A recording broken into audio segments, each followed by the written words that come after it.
I'm Harvey Cox, that is Professor Harvey Cox, that is Hollis Research Professor. And I'm here this evening because we're talking about a topic which has long been close to my heart. It's a topic that can break hearts if you hear too much about it. These are unsolved questions that we're talking about this evening. And we're talking about something that makes a very disturbing comment about American history, American life. So we're here to explore this topic with you. I want to start out by mentioning that just a few days ago, the Reverend John Cross, who was the pastor of the 16th Street Baptist Church in Birmingham, died at a rather advanced age. 16th Street Baptist Church may ring a bell for some of you. It was the church where, when it was bombed, that was on September 15, 1963, 4 little girls were killed in the Sunday school class. I remember how that stabbed me when I heard that news. I had a little girl in Sunday school at the time, and I think it may have touched a lot of people at that moment, but there were many others. Professor Robinson had just told me Birmingham was the scene of 50 such bombings. We don't usually think of our own country as being the victim of bombings, but in fact it has been. And Birmingham became known for some people as Bombingham.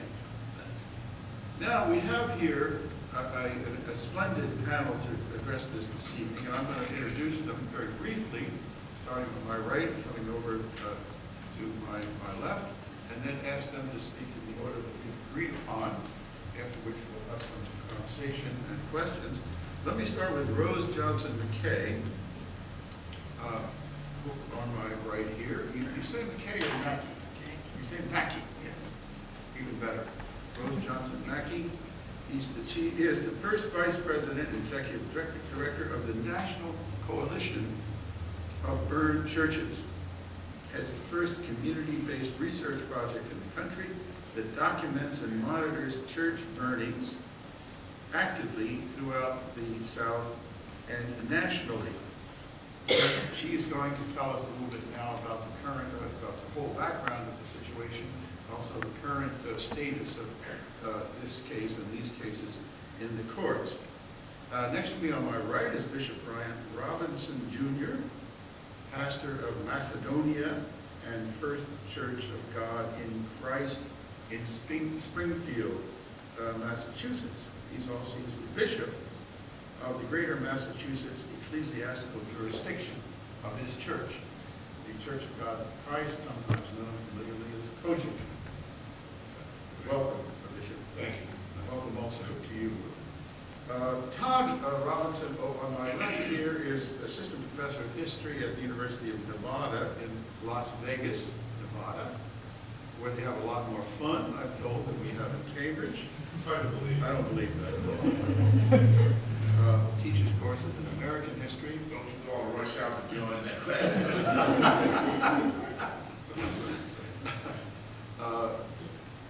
He teaches courses in American history and African American studies, and is currently working on a book with the title Fires, Flames, and Faith, the Untold Story of Black Church Burnings in America. Then just to my left is your friend and mine, Tim McCarthy, lecturer in history and literature, public policy here at Harvard University, director of the Human Rights and Social Movements program at the Carr-Ryan Center for Human Rights Policy at Harvard Kennedy School. He's a historian of social movements, and he's an old friend of mine. We were both members of the senior common room at Quincy House. And we will be watching to see if Paul Smyth arrives. He's busy in some kind of legal work right now associated with this case. He's Assistant United States Attorney, and he may appear or he may not. If he does, we will introduce him. So welcome all, and Rose, could I call upon you, please, to begin the proceedings? Good evening, everyone. Okay. I would like to begin this forum at a particular place. I want to first thank Dr. McCarthy for being ever diligent in maintaining a focus on the issue of Black church burnings in America, because it is very key to how the issue of church burnings will be handled in America by the federal government, state government, local governments, and the fact that he has been so diligent in keeping this issue in the forefront of the national spotlight is really critical to communities all across the South. But what I want to do also is to begin talking with you about this from the perspective of how we all became involved in this issue of church burnings, using the 1996 church burning crisis as it was determined by the federal government as a benchmark from which to start. I became involved in this work in 1996 as National Program Director for the Center for Democratic Renewal, a national hate crimes research center in Atlanta. And part of my job at that time, we had a Southern Action Project on Racism where we monitored and documented issues and cases of racial violence throughout the South.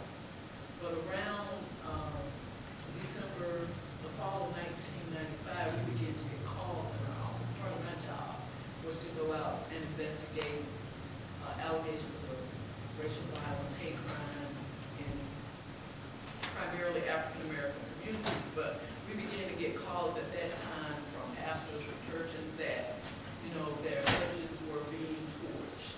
And I think the first call then coming in from Alabama, we got a call from South Carolina, and then we had another call from Tennessee, all around the same time.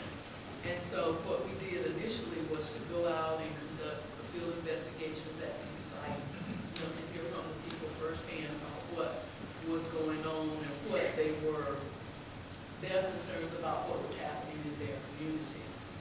And so what we found from these church leaders and people in communities, and now these concerns were on top of other cases of racial violence that we had been working with in some of the same communities. So this is yet another problem. But what we found from these community leaders, they were alleging that individuals who held white supremacist philosophy, ideologies of hate, both individuals and groups, were involved in the burning of their churches. Now, to start off with, in most of these cases, originally, they were alleging that Klan groups were holding rallies near their churches, and that they were advocating the burning of their churches at the Klan rallies, and that they were teaching younger men how to burn down the churches, where to burn them down, and what to say if they were caught, if they were apprehended in the burning down of the church. They were also alleging that in some of the cases that volunteer firefighters were allowing the churches to burn to the ground, and that some of the firefighters were members of Klan groups, and that some of the firefighters were running fire departments who were members of Klan groups. And so all of this was coming together at one time. Then the other thing that they alleged was that in addition to allowing the churches to burn to the ground, they alleged that they were determining that these cases were accidental or electrical cases when they were in fact not. So, when we go out in the field and we get the information from the church, that's just one level of information that we get. But the other complaints were that the police, the sheriff's department, and the firefighters held the same kind of racial prejudices that affected their ability to do not just an adequate investigation, investigation, but just the kind of investigation that needed to be done, period. The other thing, other dynamic that was going on at this time was that state involvement in the burning of churches back in 1996 did not seem to be a direct involvement. What we found as we began to gather more information about these cases were that, in terms of being able to collect data at this time, the fire departments weren't keeping accurate records or good records or able to provide any information about not just these cases, but any cases of church burnings that have occurred in their community.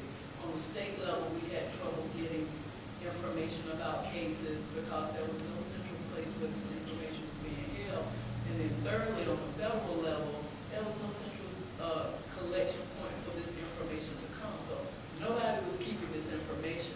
And so the way that we were able to end up gathering information about cases is that when we were out in the field, we would visit one church, spend time there. Somebody in that church would say, oh, my uncle's church burned down the street. My cousin's church burned down over in the next county. So we just followed the leads of the people in this community, information gathering process. Now, on the federal level, there was another dynamic. There was at that time this issue about the ATF, and there was an incident called the Good Word Roundup where ATF agents allegedly made racially derogatory comments, and so there was a real distrust of ATF agents. So all of these dynamics were going on at the same time, and so there was the distrust of the federal government, and then as we attempted to get law enforcement more involved in the investigation of the cases, the churches had already burned down. A lot of the evidence, had already, scenes had been contaminated and that kind of thing. But what we found was that when we tried to connect law enforcement officials on the local, state, and federal level together, we found that the locals didn't want the state in their backyard, and the state didn't want the feds in their backyard. So it was a real big communication problem in terms of sharing information, law enforcement agencies communicating with each other. And then in January, with the information about all of these cases and the evidence that we already had in our files about, Klan organizing in these communities, because there was a lot of that going on at this time. When in January of 1996, the inner city church in Knoxville was torched. It was arson. Regent White, I don't know if you all remember this, but he made a public appeal in January of 1996 for America's help in rebuilding these churches. And after that public appeal was made, then this whole issue became a fast track issue in terms of people mobilizing, wanting to have more information. And through our work at the Center for Democratic Renewal, we were already in contact with the National Council of Churches in Christ that played a big role in helping to mobilize denominational support. And the Center for Democratic Renewal was actually the first organization that brought pastors together from burned churches throughout the South to talk about the issue. And so that's how, the mobilization began to come into play in one aspect of it.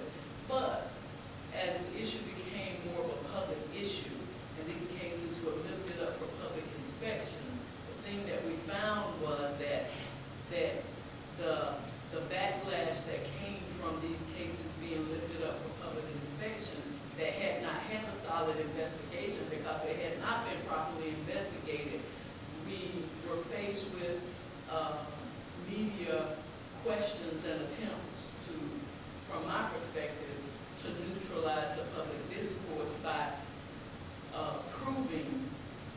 insisting that we prove that every single case that was alleged to be racially motivated was in fact proven to be racially motivated. And if we weren't able to prove it, then we needed to stop talking about it. And so, but the good thing about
the table, they were able to walk through, work through, and be put in place what came to be an unprecedented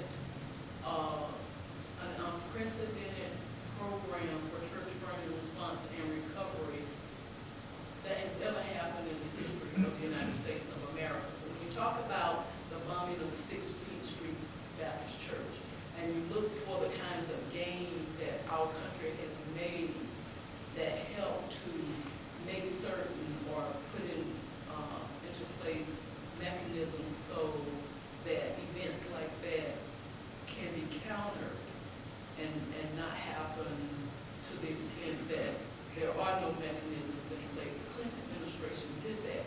So what they did was put in place a mechanism for aggressive arrest and prosecutions. They put in place a mechanism for centralized data collection so that information about church burnings is collected in one central place all across, the country, and that information is easily accessible now.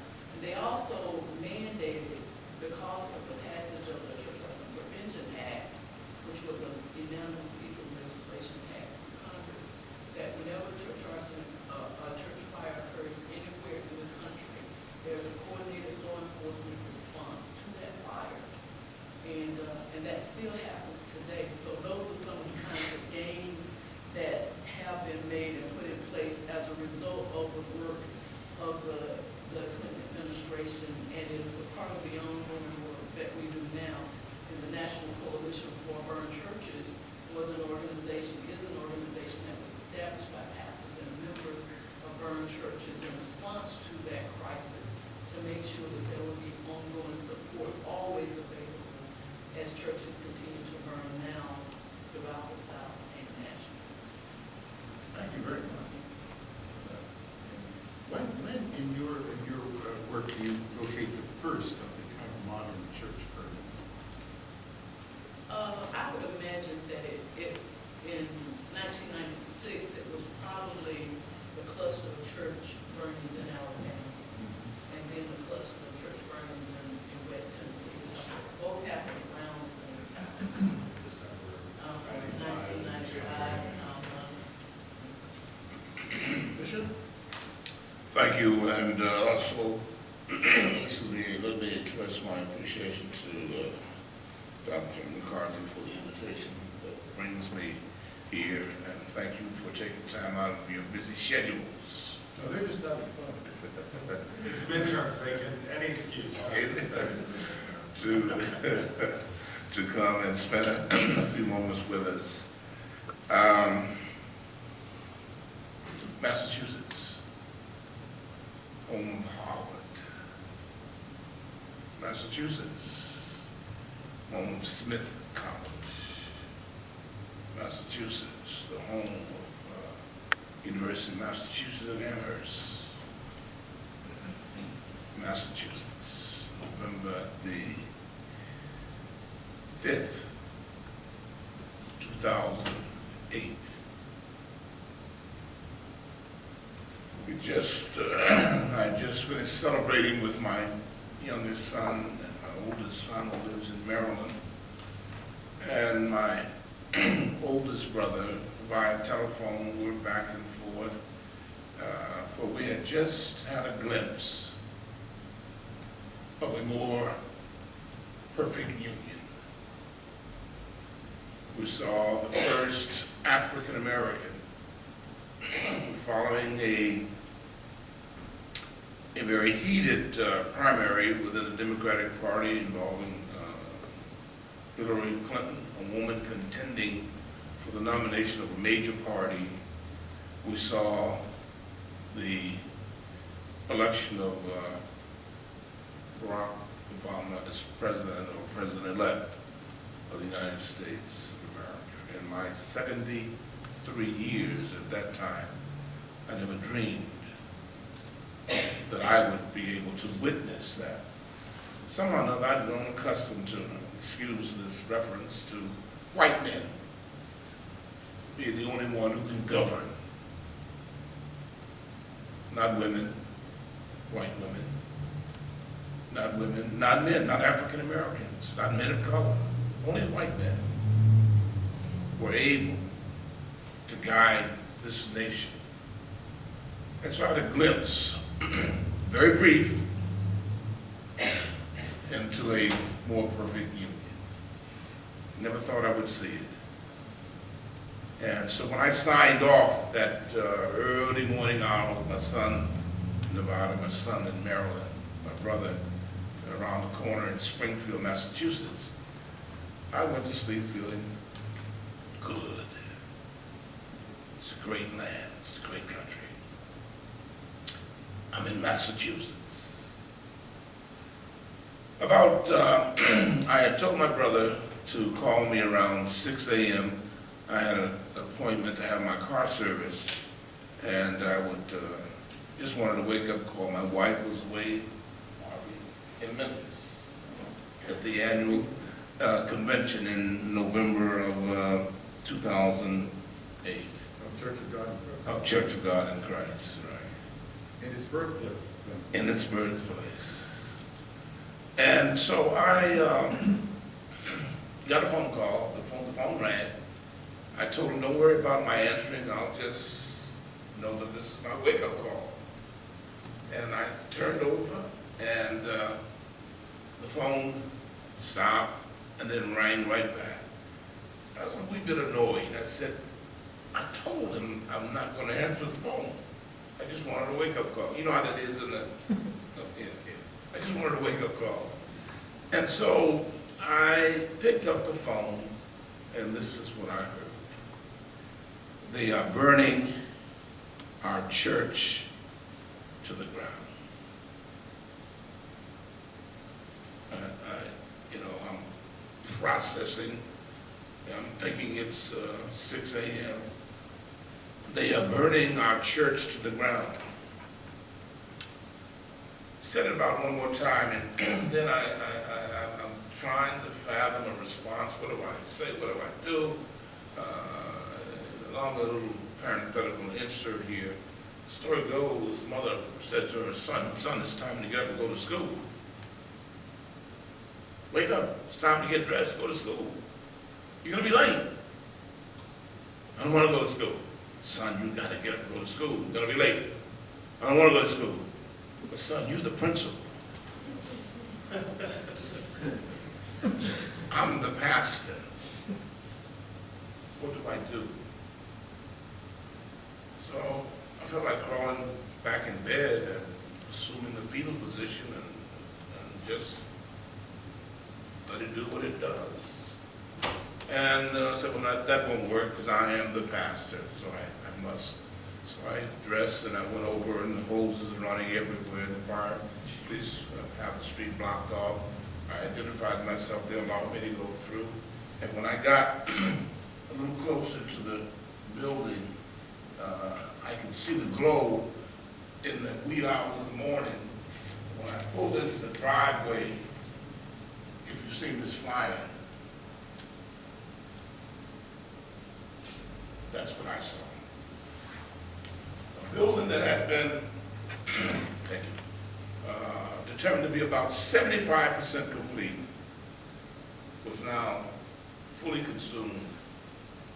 I couldn't believe my eyes. I wanted to run out and grab it and squeeze it to my bosom and to do what, I don't know.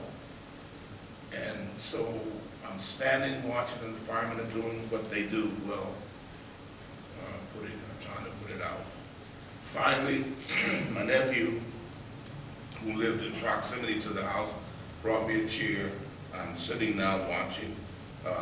Emergency EMT personnel, young lady said, Bishop, would you like a blanket? It was kind of cool. I said, yeah. She draped the blanket across my shoulders. And I sat there and watched that facility, 75% completed, burn to the ground. I just had a glimpse. Now it's brought back to the reality of a cancer that yet exists in the body politics of our nation. I said to you, I was 73 years old, so I lived long enough to understand that cancer that runs and how it manifests itself sometime. And so folk wanted to know, was it in relationship to President Obama's election? I wanted to try to be circumspect. I didn't necessarily want to be inflammatory, but I said, you know, I've lived too long not to wonder if there is a connect between his election and the burning of this church. And subsequent, and I must say to Rose's comments and observation about the coming together of the national government, local government, I must commend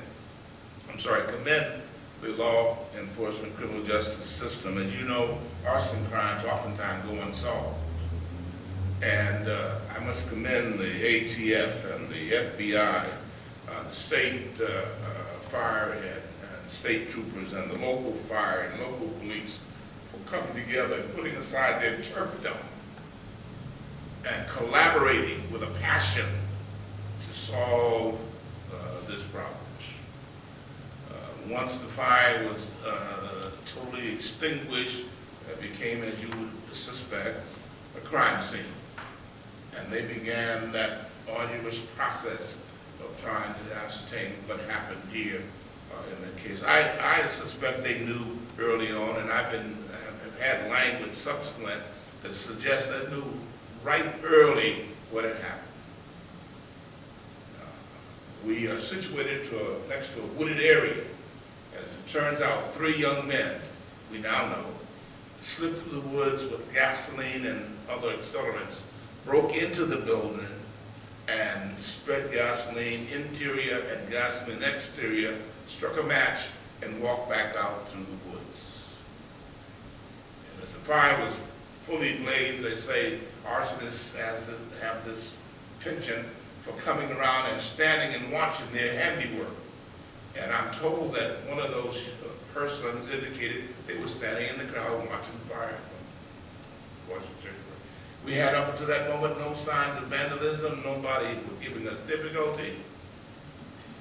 It was a project that seemed to be fitting into the community, an opportunity to allow that church, Macedonia Church, to expand its footprint into the community to serve.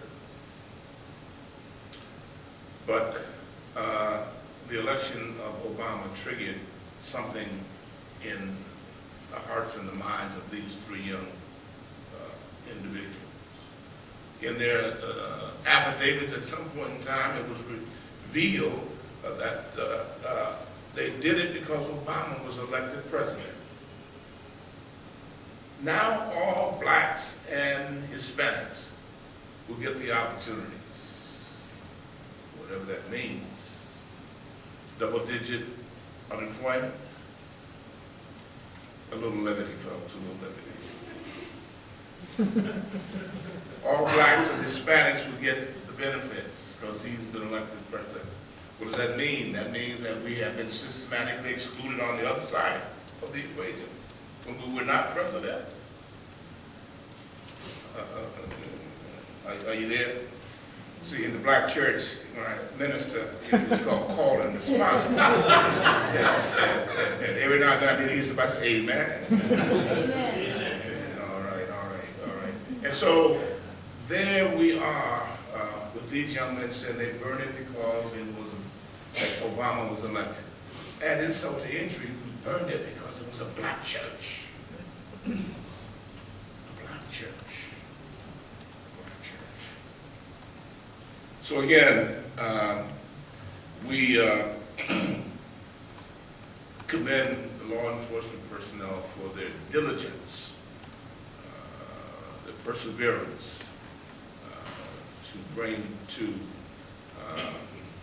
the bar of justice 3 young men, 2 of whom have processed guilty pleas, or however that language, whatever that language is. One is now serving time, federal time. The other is awaiting time, sentencing that is. The third has opted to go to trial. And it may well be by the end of this month that his trial will convene. He's taken the hard line that he did not participate, but prosecution feels they have a very strong case. Well, my friends and scholars, we still have miles to go in this greatest nation on the earth. We still got miles to go. Anytime that someone will take out their anger on a church building and then tell you why they burned it, because it was a black church, we've got miles to go. We've come a mighty long ways. As I said, we saw a glimpse into the future, but there's much more work to be done here in the United Nations. So I think I'll pause on that at that moment, this moment, and maybe we'll get back to something I said or did not say. Thank you. Thank you. Could I just ask now, I know what the FBI is, but somebody has to remind me what the AT is. Alcohol, tobacco. Oh, Which is now under the Department of Homeland Security. It used to be under the Justice Department, but after 9/11, we moved it over. Yeah, oh, well, I didn't say we. I did want to give a special thanks to our governor, or whatever your persuasion is, to our governor for his tremendous support. It was mentioned by Rose that he was a part of the President Clinton's administration when this coordinated response to church burnings happened. He has been standing shoulder to shoulder with us, and I want that on the public record, that we certainly appreciate his Let me just ask one other question that came to my mind before we go on. These young men, these three young men who were apprehended, did they have previous records, or were they, did they? Yes, yes.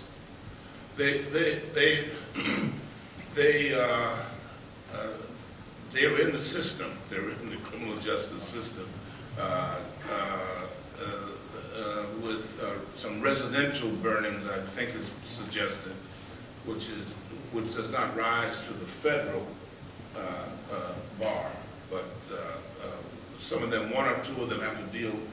Will be held accountable for that behavior. And one last piece about superintendent. It seems that one of the tools used by the state police was to try to get some buildings burned, and they put it on the debate on the line, and was able to reel one or two of the men. Todd? Just to add on to that, one of the fathers of the arsonist said that my son cannot be a racist. He listens to black music and he has black friends. So that qualifies it as obviously not being racially charged. That was humorous. I do appreciate the invite from Dr. McCarthy, esteemed panel here, and I'll be very brief. I give it a different angle, slightly different angle. Obviously, I'm Bishop Bryant Robinson's son, his youngest son. I was on the phone with him that evening. I was actually working the election at NDR, and I remember as the states, battleground states kept coming in, and I was calling the election, that I couldn't wait to step off the air and be able to call my family members to talk about this moment. As it's going on, I'm thinking about my grandparents' American story and their unyielding faith in humanity despite a lifetime of racial adversity. And so when I got a chance to talk to my father and my mother that night, you could just hear in the silences and the pauses kind of them going over in their mind the brutal days of Jim Crow segregation, the constant reminders of race and racism so prevalent in their lives even today. And as a historian, I'm very familiar with a number of those stories. In particular, when my father called me later on that evening, in the wee hours of the morning, for me it was still right around midnight or so, to tell me that the church was on fire. I picked up my laptop and I just started searching local news stations, and I saw pictures come up immediately. And I was devastated. And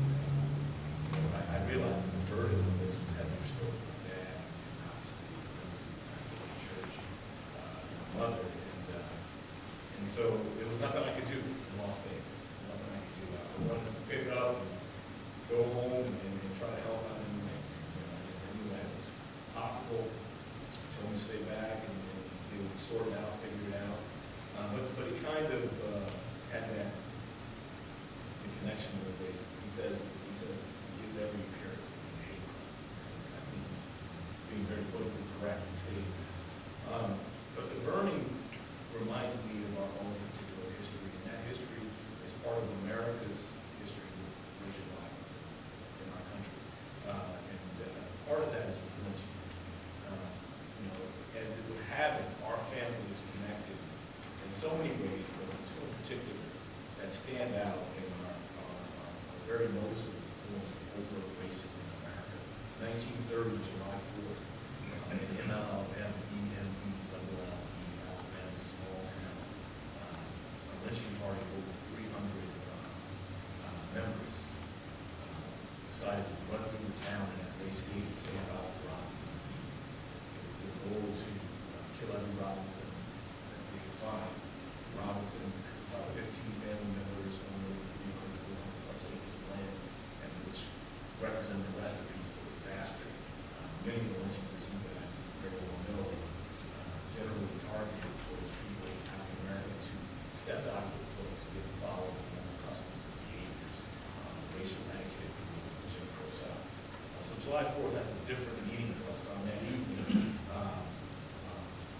my father's uncle, Esau Robinson, was lynched. Over a $3.50 car battery dispute that escalated and led to the death of 8 people, 3 whites, whom the Alabama Birmingham newspaper named, but they didn't put the names of the African Americans in there by name. They didn't call them out by name. They proceeded to pick his eyes out with an ice pick, castrate him, and continue to dismember him, and then strung him up on a tree as a reminder, as blacks pass this way, that if you step out of your place, this could also happen to you.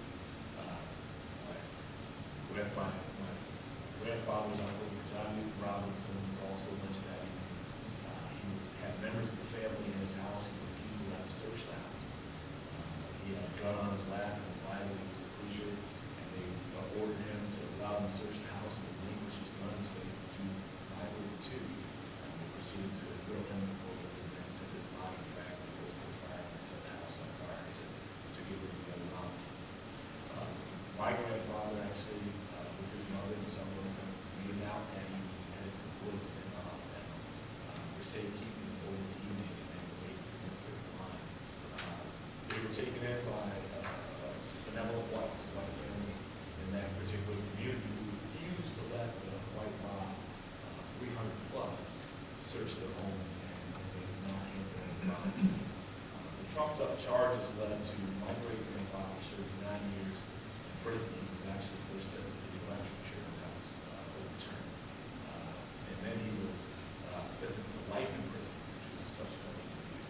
And then he was released and set free roughly 9 years later. And you can fill the blanks of what happened with the land and all the other issues and monetary gains that they had already built up over the course of that time. And they started out as former slaves and worked their way up.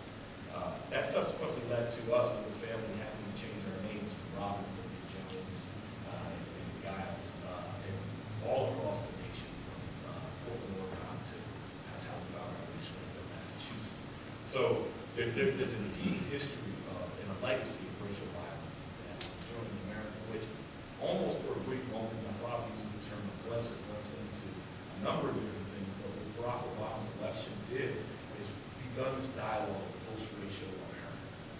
And I think that notion of the emergence of post-racial America is kind of complicated in a number of levels. I mean, the election of a black president all of a sudden changes America from a racial America on one hand, and one instant, to a post-racial America. And so, as the fire happened, and I started to think about this as an academic and historian, and how to contextualize it, how to fit, I started researching black church burnings, and Dr. McCarthy's work was critical in that, in founding and pointing me in the right direction. As Dr. Todd said, church burning in Birmingham, Alabama, 1963, September 15th, it was one of 50 plus church burnings in Birmingham from 1947 to 1965. All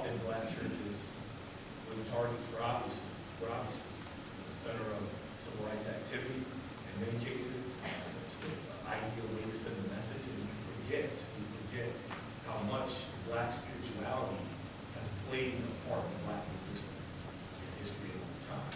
And so when you take and you strike at Black spirituality, you're actually really trying to impact the entire community. Faith in their salvation is what they really hold on to. We talk about emotional empathy, it's beyond politics. It's politics that's often not understandable to us as academics, but that spirituality is what's usually going on a day-to-day basis.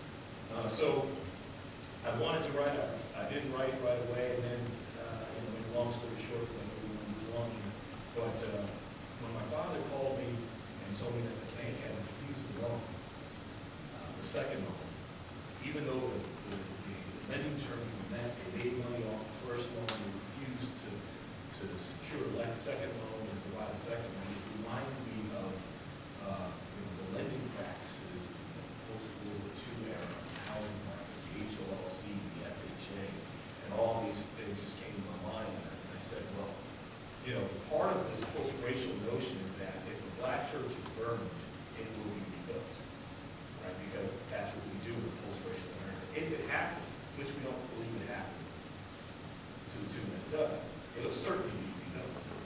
Well, here we are in Springfield, Massachusetts. Massachusetts would be doing better than arguably, and this church was not in line to be rebuilt. They kept refusing the loan. And that was awful troubling to me. And that's when I started to do what I do and really put it all together and write about this in a way that began to weave together that enduring legacy of racial violence, demonstrate how Black churches have been a target within that context historically, because even I fell asleep with the wheel in the 1990s. I mean, I understood that there was Black church burnings in the 1990s, but to the rate that the Black churches were being burned down, it's just unfathomable. 500 plus church burnings, and then we were just out all the time. 1,200 believed incidents since 2004, 2006, so today. So these numbers are just off the charts, and I think that in a post-racial America, part of that danger is that we step back and we fail to recognize just how real these issues are and how they impact the Black community in a variety of ways. And I think they need to be placed back on this here. And in saying that, Dr. Cox started with the 4 young girls in Birmingham, and it reminded me of Martin Luther King Jr. when he said that the innocent blood of these 4 girls may serve as a protective force. And I think that still rings true in 2011, but only if we listen to what these 4 young girls have to say. And I wrote here, they have something to say, the liberals who allow conservatives to frame the debate regarding race in America. They have something to say to conservatives who continue to individualize racism and downplay its ills. It has something to say to African Americans who continue to stand on the sidelines in the fight for racial justice. And they say to all of us, I think, that we must be concerned not merely about who's burning down Black churches, but the system, the way of life, and the philosophy which produces the arsons. So with that being said, I would transition and bring Dr. Bryant.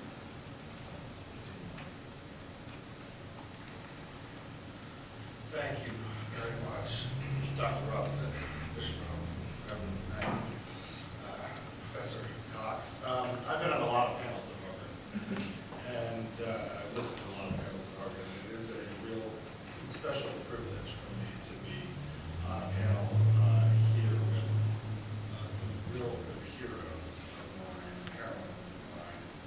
I've worked for many, many years with Johnson-Mackey, who has sent me all over the country, keeps sending me all over the country. So he keeps coming back. I keep calling her. I'll talk about why I do that in a second. And to be sitting next to one of my professors, and heroes of mine, there are a lot of people who say they watched with Dr. King, and few actually did. I always like to say that if as many people watched with Dr. King who say they watched with Dr. King would have had to march. True. There are people who say who marched alongside. We titled this perform The Fires of This Time, which is taken from one of my heroes, great hero James Baldwin's famous 1964, I don't even know what it is, it was a spiritual, it was sort of my secular Bible when I was in college and in graduate school, where he took the fires next time, and what would happen when God brought the rainbow sign. Again, what we learn from the treachery, our own racial nightmare, which he called it, and read that rainbow sign and be part of the creation of our promised land in our land. And so I took the title and The Fires This Time because in many ways to echo things that all of the panels have said. We haven't yet.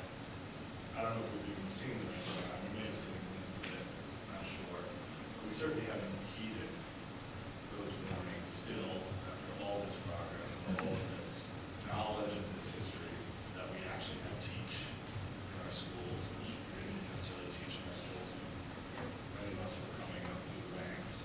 Many of us were coming up through the ranks. We had to sort of learn by being part of it, I suppose, which is the best way to understand history. One of the things that Baldwin did for me, which is why he continues to resonate for me, is that he confronted me and all white people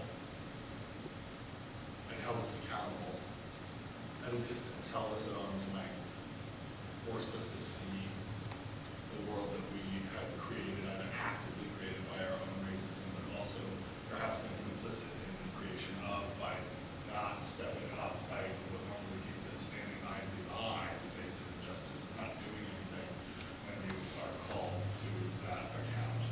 And so Baldwin, for me, was always an uncomfortable read because he kept me and all white people at a distance. He didn't trust us. He didn't like us. He hated some of us. But he found the capacity to love all of us. And that was the other piece of Baldwin for me. It was so powerful, was that at the same time that he was holding me to account at a distance, he was also saying that there were four things that we all have in common as human beings: birth, death, struggle, and love. Those were the four things that all human beings have in common. And so it's in that spirit that I tried to think about how we might come together today to talk about this ongoing crisis. Having been born, I don't know how old Dr. Robinson is, but I'm old enough to have almost touched the 60s, but have not lived the 60s. And if there's a word for nostalgia for something you have not experienced, that is the word that would characterize my relationship with the 60s. And so for my whole lifetime, I was trying to figure out, like, how do you reproduce this thing that happened, that changed this world in such a way that I was touched and made better by it. I had lived in a more perfect union than had been in existence in 1960. My parents had lived through it, my grandparents had lived through it, I knew lots of folks who lived through it, and I didn't. And so I think for my entire life I've been searching for an opportunity to feel that. And life disappointed for many years. And I went to Columbia after being at this place as an undergrad. And I was studying American history. In particular, I was studying African American history. And I was very lonely being in graduate school, studying a PhD, even a history that rich and that profound and that prophetic. It was a very lonely experience. And so I remember reading about these church burnings. And by that time, I had lost faith in Bill Clinton with the Lonnie Lanier situation and the Don't Ask, Don't Tell and the crime bill, the welfare reform bill, and all these things. And Lonnie Lanier, and I'll keep saying Lonnie Lanier, I'll never forget him from that. And if those of you don't know what I'm talking about, look it up. Look up, Google Lonnie Lanier and Bill Clinton, a great point story, and go read a book. And we're taking a class with her since she's here. And I had given up on Bill Clinton, but I remember reading about these church burnings. And I remember reading about the church cluster burnings in Alabama, and reading again in January of '96 after having been in December of '95 about the burnings in Tennessee. And then I remember watching the playoffs and hearing Reggie White get up in front of those cameras and say, "Help us." And the next spring, I had a student of mine who was a wonderful woman, who I'm still way close friends with now, who had gotten a plane ticket to go on this thing called Alternative Spring Break. And I had no idea what that meant, because graduate students don't have spring break, alternative or otherwise. And she came to me about 2 weeks before the trip at Columbia and said, I can't go on this trip. You would love this trip. I know you're miserable. It's so clear from everything about you. This is my student, which is never a good sign. And your students recognize how miserable you have become, which of course then you translate into and you ruin this education that you're spending lots of money to get. Then you feel very guilty. So she said to me, I can't go on this trip. Let's change the ticket. We'll put your name on it, pay $50, and you can go to Alabama. I was like, perfect. Church burn in Alabama. I get to go south to do civil rights work in the face of racism. I'm responding to Baldwin's call. The 60s have arrived. All of a sudden, I was on plane with this godforsaken place called Greensboro, Alabama. I thought Greensboro was North Carolina. I knew about the sit-ins. This was Greensboro, Alabama. Like, they have another Greensboro in the south. This is great. It's like supersized civil rights movement. So I flew down south, and I got on a bus, and I went to Greensboro, and I got there, and this church had been burned down. And I remember getting there, and the first person I asked about was what happened. So it was an electrical fire. And I'm thinking, are you kidding me? I paid $50 to put my name on a plane ticket to drive all the way down to Greensboro, Alabama, which was the catfish capital, never had catfish. Drove deep into the south, and you're telling me it's an electrical fire? This is not civil rights. And I remember thinking, what am I doing here? What in God's green earth am I doing here? And the whole week, there were two narratives that emerged. The narrative of the church congregation that said it wasn't an electrical fire. And then you talk to a bunch of folks in the community, all of them happened coincidentally to be white, saying it was an electrical fire. Those folks were making this up. But all of a sudden, I realized Robert Coles, when I was an undergraduate, who was my advisor here, we went south in 1960, got stuck in a traffic jam, was complaining because he was late to work, and he realized that the reason he was late to work was because they were desegregating New Orleans public schools with Ruby Bridges, that 5-year-old brave Roman Protestant about resilience and almost doesn't even define that word.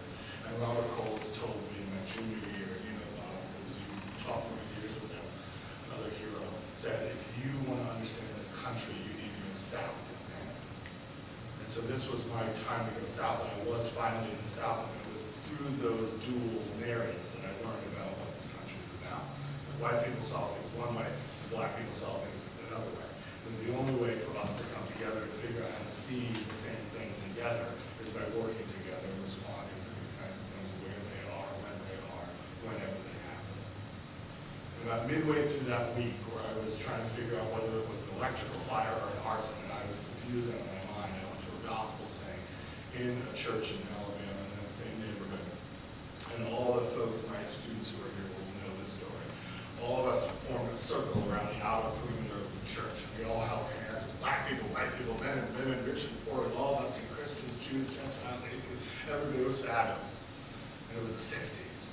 And there was this one woman in the middle of the church who had a walker, and she was very old, and she didn't get up, but she was the only person who didn't get up. Everyone else was in a circle holding hands, singing gospel. And so I broke from the circle for whatever the reason, and I went and sat with that woman. I didn't know the words to these songs because I'd been a long time said that in church. And unfortunately for my mother, my father, Columbia said, hey, do you want to be the faculty advisor for the trip, the alternative spring break trip? And so I did. And the rest is history. And this is now the 14th year, and the students who are here are going on the trip this year, raise your hand. Right? These are about half the students that are going on this trip. One person who ran the trip many years ago, Greg Santoni, there's a group of these folks. There are now 200 some odd Harvard students that have gone on these trips. And each year, I do something simple. I call Rose or I email Rose, and she tells me where to go. And we raise money, and we get in vans, or we get on a plane, usually in vans, as the best part of the driving, and then we get to the congregation, we work for the whole week. And we do this work, and we're just called to do it, and we go over and over again. And the students that go on these trips are Harvard likes to talk about the best and the brightest. They like to talk about how great all these students are, and the students don't believe it.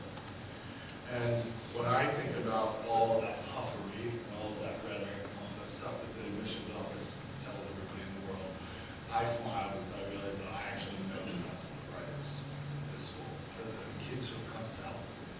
And to just come full circle with Bishop Robinson, and I'll shut up because I'll talk all night. And the night when Barack Obama was elected, before the burning in Macedonia, I got lots of emails. And the preponderance of those emails were from students who had gone on this trip, who gave me versions of, I understand why this is so important, because I went south with you. I understand this country now because I did that. Many of them 2, 3, 4 times. There are people in this room who have gone down south with me. We're going to Springfield as we're going next week. We're going to Springfield. We're not going south this year. For the first time, Going west. We're going west. We're going to our neighbors. We've never done that. We've always gone south. I've been to Alabama more times than anyone north of New York has ever been. And I can't even, I try to list all the places I've been. I can't even remember all the places I've been in Alabama because we've been there so many times. But this year we're going west to our neighbors, to our brothers and sisters in this home state. Right? And that'll teach us a different kind of lesson about this country, but one that will be as important as all those other lessons that we learned. So this has been literally a blessing for me. It's brought me back to my God. It's brought me closer to my students. It's brought me to the core of this country. And as long as there are churches to rebuild, and I hope that someday I can say, we won't have to do this anymore, and I can retire. But as long as there are churches to rebuild, I think all of us will still be at that work. Here. Amen. Amen. Well, let me just say a couple things before we open it up to all of you, because I don't have to invent the nostalgia. One of the things I'm most thankful for in my life, which is now extended more than I anticipated it would, is that I look around in the 60s and for some reason, providential perhaps, I was drawn into what I think is one of the most important movements, political, social, religious movements ever to take place in America, civil rights movement, in the Southern Christian Leadership Conference with indeed Dr. King, who asked me then if I would help organize a chapter of Southern Christian Leadership Conference here in Massachusetts. And I said, well, I'd be happy to do that, Dr. King, but it's really not South here. Can we call it something else? He said, no. He said, I think we should keep the name Southern Christian Leadership Conference. Just put a little dash and say Boston chapter, which we did. And what we did was provide some of the white faces, in fact, some of the white faces wearing collars, that could be called upon when a little exposure was needed, a little protection for various things that were going on in the South. And I was down there a number of times, not only in churches, but in at least 2 jails that I can recall. And the thing that came to mind when I thought about church burning is this. How could there possibly have been a civil rights movement without the black churches? Right. It would not have happened. Not just because these were buildings that people could go to, repair to, prepare for that next march, for that next confrontation, but this is the place where the inspiration, the spiritual support occurred, without which there would not have been a movement. When our friend Bishop Robinson, tomorrow I'm actually going to be in Memphis for a meeting. I'm going to be visiting Mason Temple, a Church of God in Christ congregation in Memphis, where Dr. King spoke on the night before he was assassinated, where he gave that wonderful, I have seen the promised land, but I'm not going to with you. I may not get there with you. Now, there's something about the racist mentality of the people who burn churches, which is kind of uncanny. In the Bible, it was the demons who recognized Jesus. Very, very peculiar. They knew who he was. Other people didn't quite know who he was. Racists, I think, understand in an uncanny way how important the churches are to the black community. Maybe in a way that other people don't. And if you can just get rid of them, burn those churches down, 500 of them, maybe that will make a difference. So it's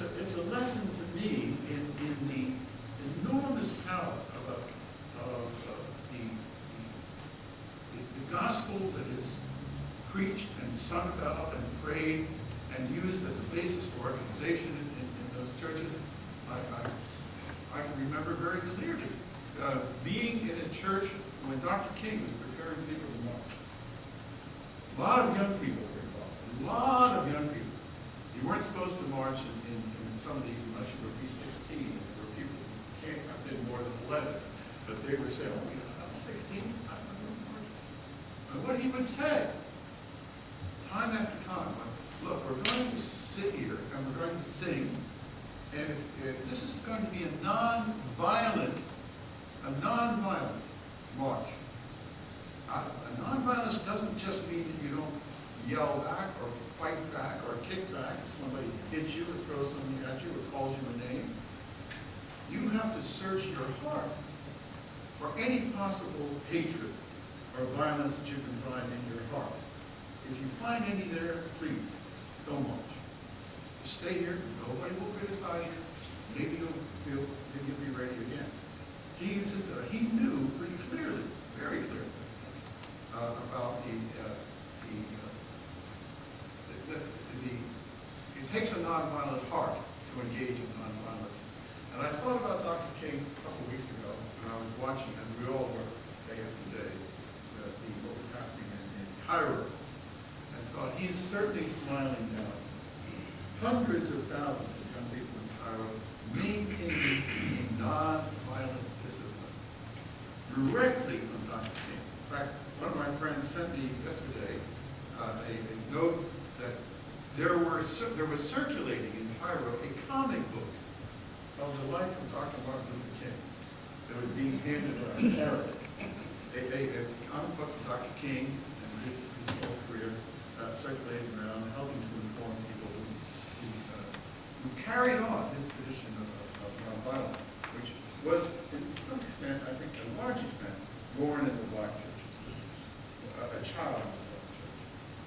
So here we are. Thank you all, and we're ready. Tim, do you have any kind of comments you'd like? Yes, let's give this an applause.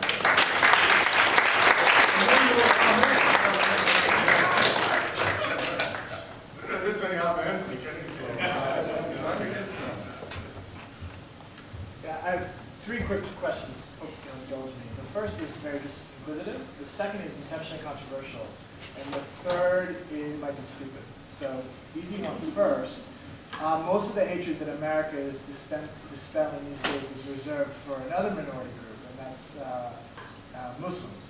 And I'm wondering, this is surely kind of, like I said, inquisitory, are there mosques that are being burned in similar ways, and is there a possibility to forge kind of common cause between these hatreds, I suppose, that are often based on some of the same reasons, hatred of the other, denial of citizenship for people who don't fit the same mold as we do. Second question would be, I recently had a talk with an academic in New York who worked in Baltimore for a number of years. His name is David Harvey, who's kind of a hero to me, who said it was very difficult for him during the living wage campaign in Baltimore to work with the black churches only on one particular issue, and this was the issue of gay rights. The black church wanted justice for people, a living wage, but when they wanted to talk about justice for gay people, no one was willing to go there. So I want to talk about a broader conception of justice and how does a set of groups, churches in this case, which can be so catalytic for bringing people together, also face the accusation of being bigoted when it comes to some of their other brothers and sisters. And the third question has to do with the South. I was thinking about the South today, or at least if I was thinking about when I was in 1860 and I had the same political consciousness that I did today, we would be bringing up questions about self-determination and how it's an imperial project for the North to try to keep the South. Given how awful the South seems to be for those of us with obnoxious liberal sentiments, I'm wondering, is it even an interesting question to talk about whether or not that was a just war? So that's a little bit stupid, perhaps. But the first two questions I'm interested in discussing. You mean the Civil War? Yeah, that's the one. I would like to take the first one, okay? The thing that I believe has occurred as a result of this focus on black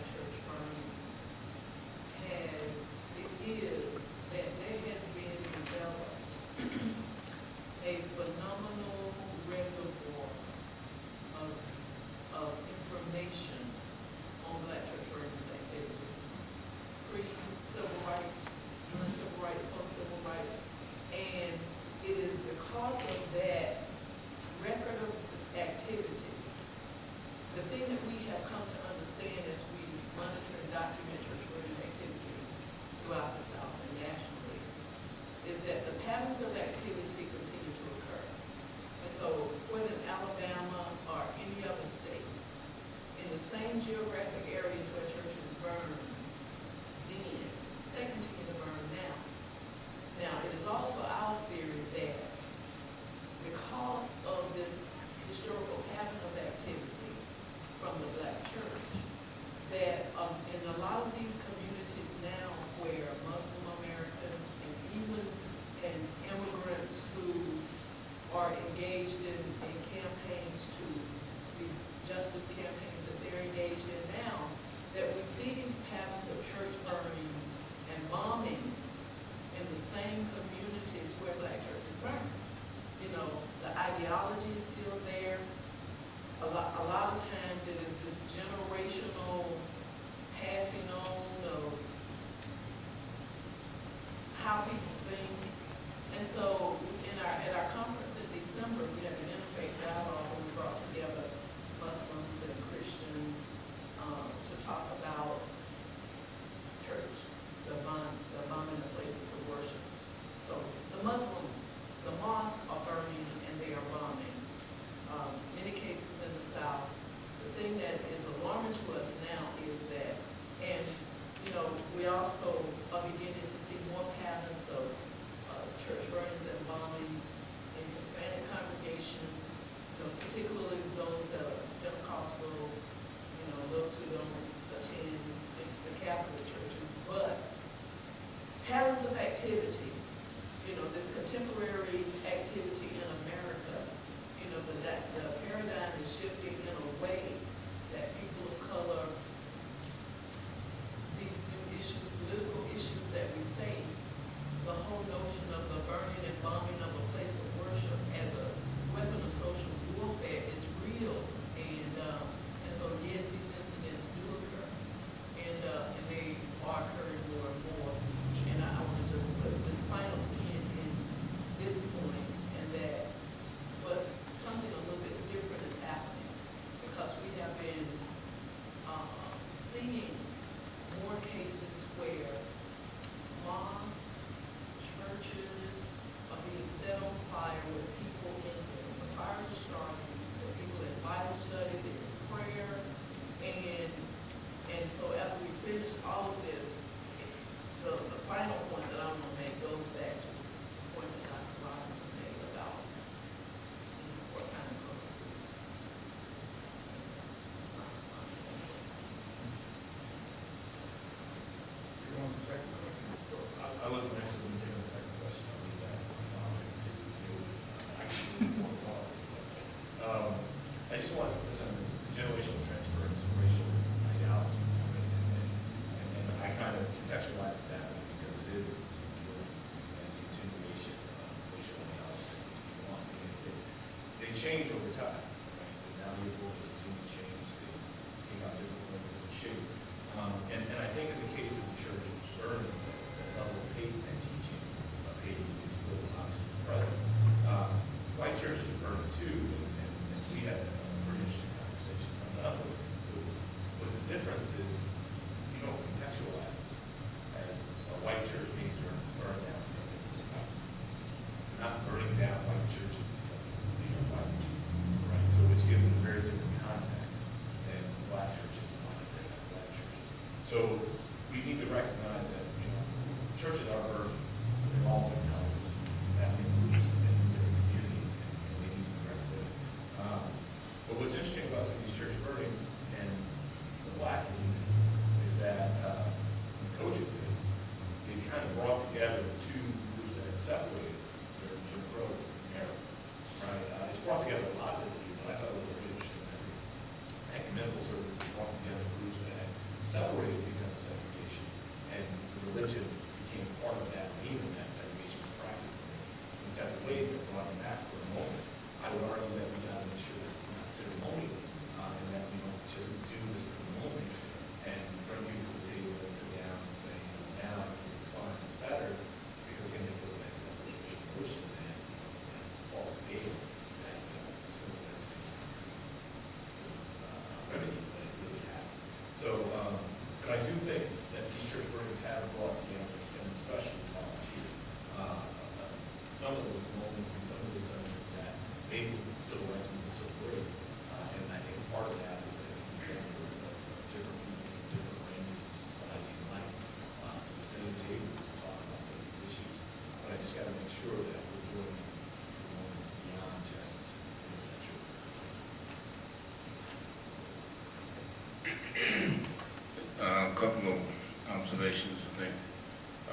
the Macedonia experience, it has created an outreach across interdenominational and intercultural lines that did not exist prior to the fire. Excuse me, it may not be in existence now had the fire not taken place. With one specificity, the Assembly of God, some of you may be familiar with Assembly of God churches, are cousins. That's my language, that's a Robertsonian. They are cousins to the Church of God in Christ. They've got linkages, historical linkages to the Church of God in Christ.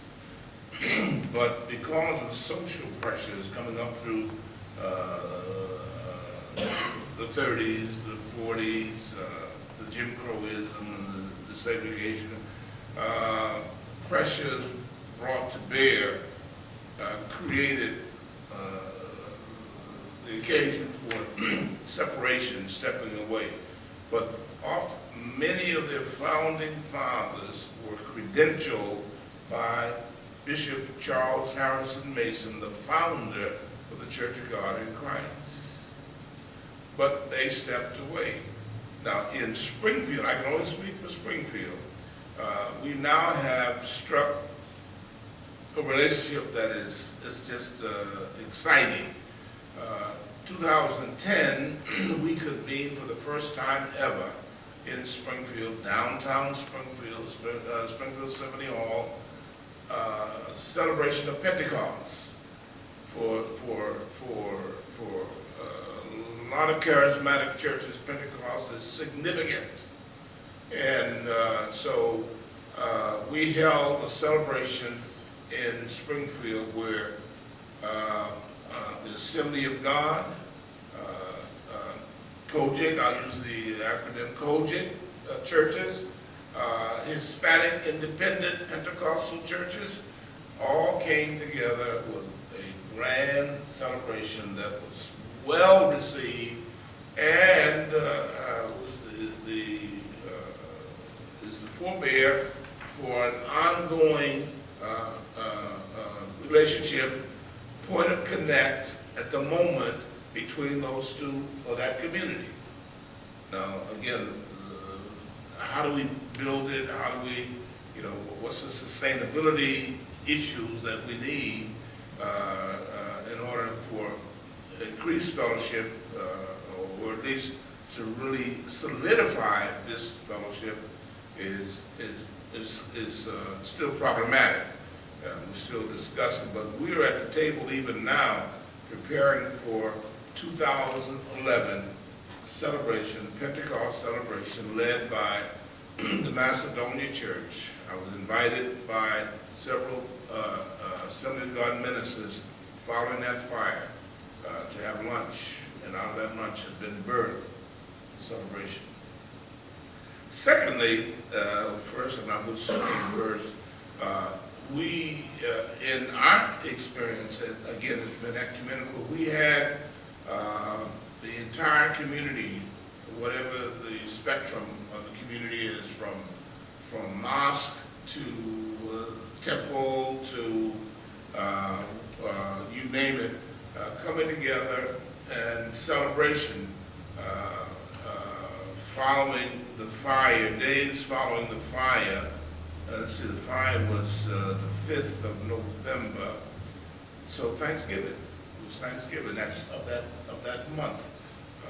There was an ecumenical coming together and celebration that was held in downtown Springfield, again at the old First Church in the center of Springfield, where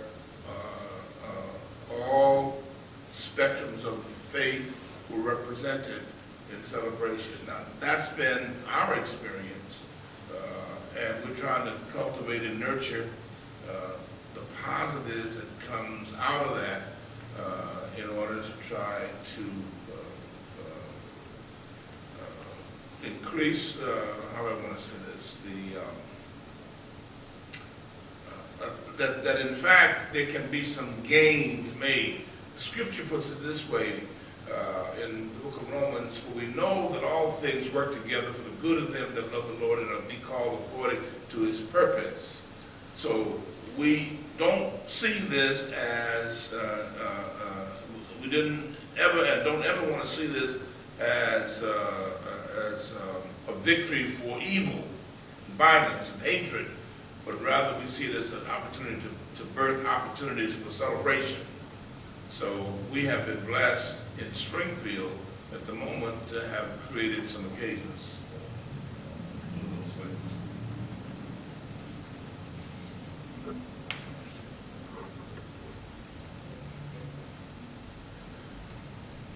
In our experience is, again, the Macedonia and the coaching experience in terms of violence. We don't support violence against any people, gays or lesbian, any belief, persuasion. We don't support that violence. We may disagree with your belief system, but we don't support people perpetrating violence on you because of your belief system. We may challenge you on your belief system, but we don't believe in people perpetrating violence, burning your possessions or your person in terms of your commitment or your belief system as expressed by you, as viewed by you. So in our case, in the Macedonian case, we, and as a Church of God in Christ, how do I say it, as a representative of the Church of God in Christ, we are committed to upholding the position that has been assumed and is assumed by our lawmaking body, which is what we call our General Assembly. And our General Assembly does not support, at this point, the lifestyles, but we don't support either violence because of that lifestyle. I just point out to the questioner that there are some currents now within the Black church community that are addressing this very creatively. Let me just mention one, because we're coming close to the end here. Gilbert Caldwell. We have to wait 30. Okay, well, shall I drag this out? Gilbert Caldwell, Reverend Gilbert Caldwell, who's a Methodist pastor and was the pastor of the Union Methodist Church in the South End here, and later a district superintendent of the United Methodist Church, has organized something called Caldwell Church, one word, you can go to the website, the purpose of which is to try to enlist and to help move Black church communities toward more support and solidarity with gay rights. And it's getting more and more response, especially among younger people within the Black churches. So it's not really accurate to generalize about this. You're trying to have that particular experience, but for example, the Methodist Church has a different position than Kojic does on this issue. Now, what about Civil War? I want to add a piece to the second question. One of the things that I think is really important, one of the reasons why I don't attend a church regularly, and why I don't affiliate with one church tradition, is because I grew up Catholic, and I think that the Catholic Church as an institution has a lot of problems with respect to the patriarchy of the church, with respect to the stance on gay rights. I have a lot of issues with the sort of hierarchy of the church and how the church manifests itself. That does not mean that there aren't Catholic churches, there are Catholic priests, there are nuns, there are people who are incredibly progressive with social justice values. When you think about how they deal with different issues on the ground, whether it be war, gay rights, or poverty, or civil rights, I don't agree with and don't actually embrace. And so one of the reasons why I don't go to a church or affiliate with a denomination is because I do believe that churches, like all institutions, have a tendency to become more conservative and self-preservationist the more institutionalized they become. And I think that this is true of all different church traditions. The two biggest kind of church traditions that I sort of have had experience with that have formed, that have shaped the way I think, are the sort of Black church through these experiences and the Roman Catholic Church as I was raised. One of the reasons why I love this particular work is because I think that it raises a lot, as much as it fosters community, and it brings people together, and it raises the possibility for coalitions, it also makes people uncomfortable, right? Like when people have to come together across all sorts of lines of difference, like there's some discomfort in that, right? And one of the things that I love about the groups that I bring is that they are incredibly diverse. The groups of students that I bring to these churches, regardless of where they are always more diverse than the church congregations themselves. I'll never forget the first year, we had a woman who was a Korean atheist, and they didn't know which of those things to deal with first, because they'd never met a Korean or an atheist, much so thank God she was both, because they would have had to deal with, both of them, two different people if she had to in the same. There were people who, last year we had the pastor who worked with, one of the women in our church said that she didn't believe in Jesus, and he said, oh, so you're an infidel, and she said, no, just a Jew. And, and so these moments of disruption, and there have certainly been moments where, there have been things said about sort of the relationship men and women or gay people and straight people during these churches that have been troubling to some of us, including myself. And what I feel is that these are opportunities to open up a conversation rather than to create or preserve walls that are already there. Are there walls that are there? Yeah, sure, there are. Some of them are still insurmountable, some of them are a little bit less down. We unbuild those walls as we're building new walls. I mean, I remember a couple of years ago, I went to Alabama, Phoenix City, and there was a younger deacon at the church who was in his 40s. He was a younger guy, clearly, sort of a little bit, it was closer to a city, it was a more urban church. He was definitely, a kind of cosmopolitan, kind of liberal guy, and I could tell that when we sort of first encountered one another. And he introduced me at the church service on Sunday. This was the year after Obama had been elected. And he introduced me as having been one of Obama's advisors. And I remember thinking, oh, that's interesting. I didn't give him my bio. He must have Googled me. And one of the things that, and I went up to him afterwards and I said, well, you know that I was one of Obama's LGBT advisors, right? Because I was one of his advisors on gay rights and civil rights and other kinds of issues. And he said, yeah, man, that's okay. We're all in this together. And I remember thinking, okay, I wasn't going to lead with that, right? But he had already Googled me and found that out. So we had a conversation about it, and it was about the work at the end of the day. It wasn't about sort of who we were, right? Whether we believe it's a belief or whether we think we're born with it or whatever it happens to be. At the end of the day, we're all people. And I think that this work is really important because it opens up the possibility for conversations across lines of difference that we might not have ever even thought about before we encountered one another.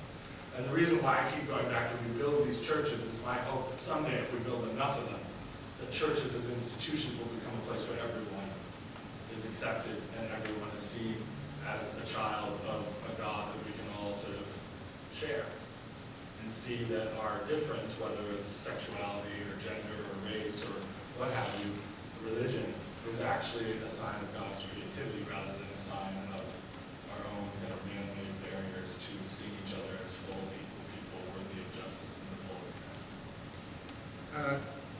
I want to now get Todd Robinson to think a little bit about the Civil War. You're a historian of America. And I dodged that. See, I went for the gay rights question, but not the Civil War. You did, that's right.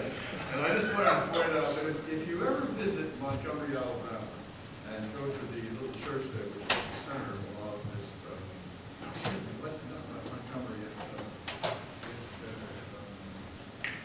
where the big march was. Selma, little church in Selma. There's a crossroad right down the street from it. And there's a wonderful a sign at the crossroad. One of the streets is called Martin Luther King Boulevard. The other one is called Robert E. Lee Boulevard. And the cross right there. I have a picture of it at home. Well, there it is. There it is. Let's take another question. Please dominate the question. I'm Charlie Clements from the Carr Center for Human Rights. I just want to make a quick comment. I appreciate your mention of the comic book. That comic book was translated by the Unitarian Universal Service Committee in Is that right? 2005, working with the Islamic Society of America. We asked their youth what they would like to do. And they said, we want to make a comic book of Martin Luther King's life for our brothers and sisters in the Middle East. And we funded that and then helped them go there to distribute. I think they distributed about 10,000 copies, which isn't many, but it's really nice to hear you mention that. Do you have a copy of that? I do. Actually, I'd love that. And we also made it, a very heavy waterproof paper, so people could spill Cokes on it, coffee on it, tea on it, and still pass it on to somebody else. So I think it's a durable, little comic book. But I'd be happy to get you a copy. It's in Arabic, of course, but No problem. you can figure out from the pictures what it's saying. I had two questions. I wanted to ask Rose if she would tell a little bit about how the coalition came into existence, and if you collected data on indictments and convictions of how many of these church burnings, say, since the mid-1995. The USC had a program for 5 years in the 1990s of helping rebuild black churches, a full-time program that mobilized people around the country. But it seemed like to me that at least early on there weren't many indictments and convictions. What do you say? And then my second question is to Dr. Cox.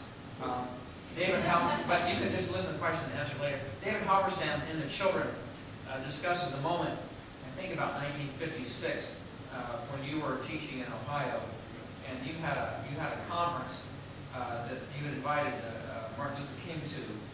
He wasn't famous yet, and there was a young black conscious objector from the Korean War who was planning to go to graduate school, I think, in Massachusetts at the time. And you said to him that he might want to meet Martin Luther King and spend a few minutes with him. And of course, that was Reverend Jim Lawson, who I think became MLK's Jr.'s both advisor and mentor about nonviolence. I wondered if you could tell us about that 5 minutes they spent together, because it sounds like a remarkable moment in history that you witnessed. These remarkable moments happen, and you don't know that they're happening when they happen. And then you look back and say, wow, look what happened. Yes, I was at Oberlin College, actually, as the campus minister there, teaching the religion department. And one of the students there was Reverend James Lawson in the graduate school program. He had been, as you say, conscious objector. He had just spent a couple years in India as a short-term missionary in the Methodist Church, studying Gandhian methods of organizing nonviolent resistance. And when I invited Dr. King to come over, he spent a couple of days there. As you say, he was not very well known at the time, just leading the Montgomery bus boycott. He told me that he was a great admirer, King did, of Gandhi, but he didn't know anything about how you organize people for actual nonviolent resistance. He had not had any experience in that at all. I said, well, I know exactly who you should meet. So I introduced him to Jim Lawson, and they had more than a 5-minute conversation. They had a whole dinner together, and I was there listening to them. And Dr. King said, I think you ought to come immediately and join our staff of the Southern Mission. And Jim Lawson said, I can't do that. Here's my degree. And Dr. King said, you can finish the degree later. This is urgent. So Jim Lawson did. It's a lesson on the students, right? Take Take a lead. do something important. Don't go do an internship. And he became one of the principal organizers, who trained the other organizers in the actual preparation of young people, like I was just talking about. Hundreds of thousands of young people who are not instinctively nonviolent. They have to be helped and trained and nurtured in that kind of nonviolence. So I've often thought when I finally arrived at the Golden Gate and St. Peter's, which way are you going to do? I'm not going to say, look, I was a tenured professor at Harvey. They say, well, we have another place for people like you. I introduced Jim Lawson to Martin Luther King. Come in.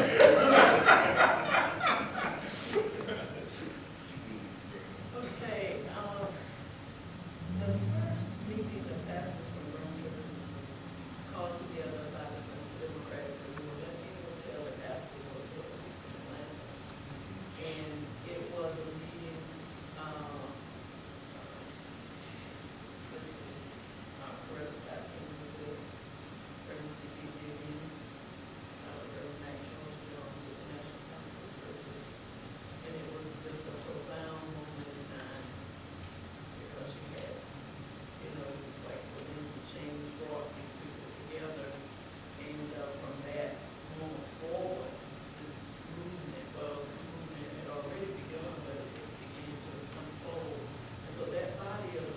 people, along with others, were representing the delegation of pastors and members of churches who came to Washington, you know, to meet with the Attorney General, came on 2 or 3 separate occasions as a delegation. And so through the wisdom of the leadership, I think that there was a recognition that in a minute, this media coverage is going to go away. And the money that came to help rebuild churches is going to go away. And we need to stick together and make sure that there's always an organization in place that will be here to help churches when they burn, when they go through the same thing that we've gone through. And so it was Reverend Mackey and a number of other pastors who made the decision to form a national coalition. And our first board meeting was held on the campus of Atlanta University at ITC. And so we held our first office was in Charleston, South Carolina for 10 years. And we went to Georgia, and we've just been committed to the cause ever since. And on documenting the cases, we have made it a practice to document cases that involve young people who burn down churches. Overall, this is too many cases to keep up with. But initially, in my view, the Justice Department more aggressively prosecuted cases at that time than they are doing now. Yeah, I mean, because there was a commitment to aggressively prosecute. And so, at that time, there were a good many prosecutions in the Bush administration, not, you know, really, this wasn't the focus of the administration. But now, we're seeing more prosecutions, so that's good. Just a few quick things to add on to what Rose just said. First is that Charlie Clements, being humble here, was the president of the Attorney Universal Service Committee before coming to the Carr-Ryan Center. And he's right, they used to help organize these work sites, because actually the second, third, and fourth work sites that I worked on in the late 90s were run by the Attorney Universal Service Committee. And the first year I went, we worked at the Washington Work Camp. And so there was at that time, and, you know, speaking of Bishop Robinson's point, there was a kind of coalition of different kinds of churches and different kinds of organizations that came together to actually work on these work sites. And right now, it really is the National Coalition that's really sending and deploying these groups with some aid from churches around the country and from some of the student groups like the one we have here. But there was a sort of broad coalition of folks that were working on this. I wish that coalition was still as robust as it was. One of the things that is very interesting about the political flow here, one of the things that's really important in Dr. Robinson's work, and I've written about a little bit of this as well, is how the politics of your country has actually really, really profoundly shaped the ebb and flow of attention that's given to this, right? So you had at a moment when this cluster burnings happened in Alabama and in Tennessee and other parts of the South, you had a re-election campaign. Bill Clinton and Al Gore were both Southerners, right? Both had experience in the South and with black churches and obviously Democratic re-election campaign. And they seized on this, not only because it was in the media, but this is a no-brainer, right? For two Southern white boys running for re-election, President and Vice President of the United States, this is a no-brainer to make into a sort of to get some attention. So they went and visited Alabama, they went and visited Tennessee, and they did a photo op with Reggie White.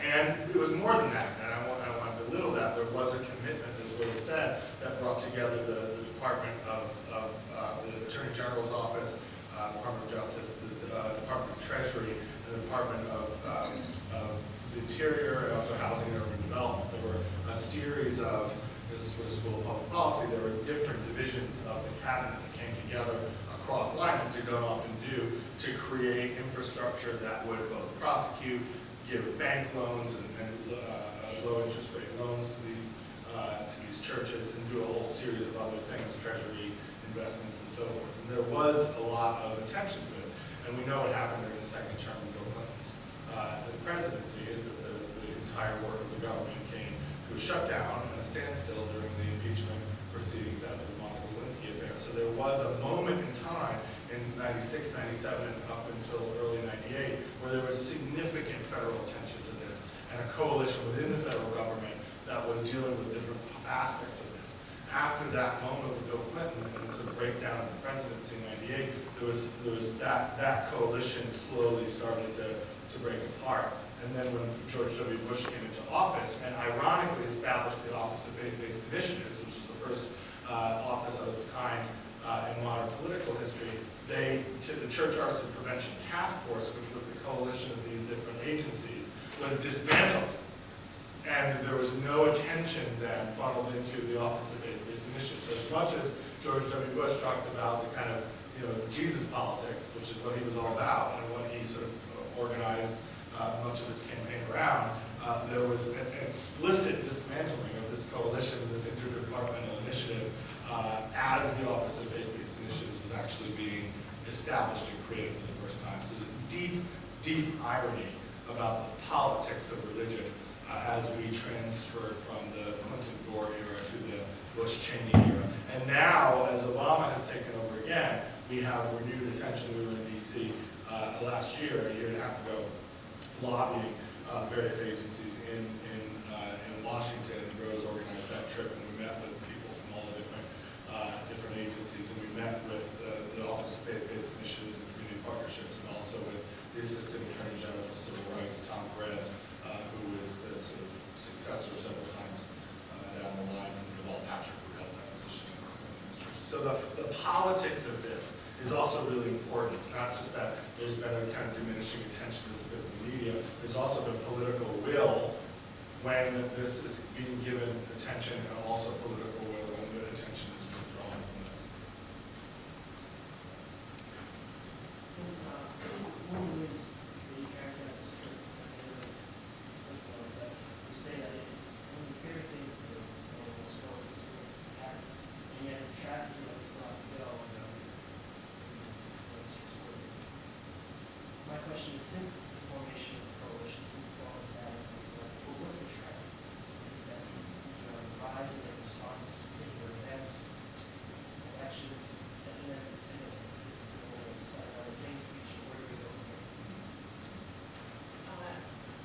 I think that we're in a very difficult moment in history as it relates to these issues.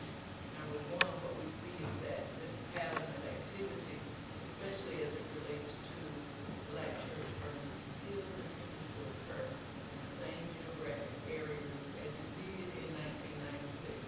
Now, that's why you all go to Alabama so much. Yeah. Because there's too many churches burning in Alabama, South Carolina, Tennessee, Georgia, Mississippi, too much activity. And see the differences, and I wanna present this to you this way. Do you know that the saying, justice delayed is justice denied? And a lot of times when you've heard the case of Medgar Evers and a lot of the other, people who struggled and died, and justice came down the road. It was 30, 40 years later. And so thus, that is the way it goes with matters of civil rights. And so, because you have to have a vision for the work that you're doing and know what you want to put in place, and you have to have committed people who are committed to bring about the change no matter what. See, it's really important, because our society is used to operating in crisis. But when the crisis is over, those people who are diligently moving forward, because like for you, when you go into community, and you go into these communities in the South that are still in these civil rights periods, you don't see very many advancements. It's like they're locked in time. And we might be here at Harvard and advanced and things are moving on, but a lot of these communities in the South, they're still in the civil rights era. They have not made the kind of gains that the rest of the world have made. And so when you go in there and you are able to do more by your mere presence in terms of bridging racial divides, because to think that people will come from somewhere else to help a small Black church in the South, it does something to that fabric more important than you will ever realize. And so that's why your staying power is really important, you know, and being consciously aware of that when you go in there. And the other thing about it, about where we are, is that through the work of the National Coalition, we really do have a vision for how important putting into place this permanent mechanism, institutional mechanism for responding to church burnings and bombings in America is. Because with all of the components that the Clinton administration put in place, some of those have, you know, dismantled, but in terms of this issue and making sure that on the issue of church burnings and bombings, we don't ever go back to the place where we came from. We can go forward, but we are not going backwards. So every single piece that needs to be put in place to make sure that law enforcement responds aggressively, to make sure that there are resources in place for victims, to make sure that these cases are aggressively prosecuted, to make sure that people in the community get help when they need it. It's critically important. And I think that what is happening here is that there is a new paradigm giving shape, you know, and there's a lot more pieces that need to be added to it to make sure that it's solid and that it's long-lasting 20, 30 years from now. And so when, you know, this notion that the tragedy of the bombing at 16th Street has redemptive value, it does indeed. Because when we look at the trends now, and we see that churches are being burned, people in them started, fires are being started with people in them when they are worshiping. You know, the conference in December, 5, 6, 7 cases, and so we talked to the United States attorneys about this problem. We are concerned about this problem. And so to the extent that the data helps us to keep up with those trends. And the other thing we told them about was that, you know, there are these cases now where the arsonist goes and attempts to burn the church down, not successful, goes back 2 weeks, 6 months later, burns the church down again. This is, I mean, the whole notion of these cases being declared as cases of domestic violence. See, it has to rise to that level. It is not at that level now, but these communities are being traumatized. And so we're gonna keep singing that song until it reaches to that level, because the way that these incidents are occurring in communities now. And, you know, Macedonia is another example of another pattern of activity, because these churches are, you know, you have these small churches that they are, or any size, that are on their way to building or restoring. The arsonist comes, burns them down, and the church has to start all over again. Patterns of activity that we just can't let the government, local, state, or federal often go with, because they got to do better. But my point is now, if I could say that there were two things that we really need to focus on. I don't think that law enforcement is a problem right now. I think that there needs to be a political will all across the nation to take on this whole notion of why young people are burning down churches in America. Young men, young women, you know, 10 years, I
goes to jail for a $100 fine and a 6-month sentence for possession of a box of dynamite. But he doesn't go to jail for the murder and the injuries of 22 people until 1977.